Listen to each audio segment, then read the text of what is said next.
આજે આપણે વર્ષો જૂની અને અનુભવ સિદ્ધ ગળી જોડાણ પદ્ધતિથી પાક્ષિક ખામના ગોહવાનું શીખીશું.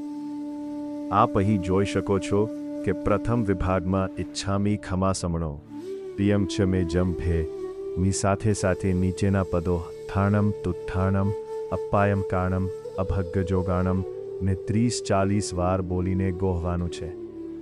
હવે બીજા વિભાગમાં અપ્પાયમ કાણમ અભગ્ગ જોગાણમ ની સાથે સાથે નીચેના પદો સુશીલાણમ સુવૈયાણમ ને 30-40 વાર બોલીને ગોહવાનું છે.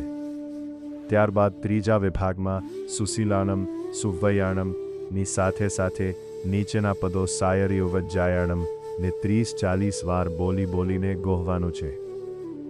એ જ પ્રમાણે ચોથે વિભાગમાં સાયર્યુવજ્જાયાણમ ની સાથે સાથે નીચેના પદો નાણેણમ દંગસણેણમ ચરિત્રેણમ ને 30-40 વાર બોલીને ગોહવાનું છે.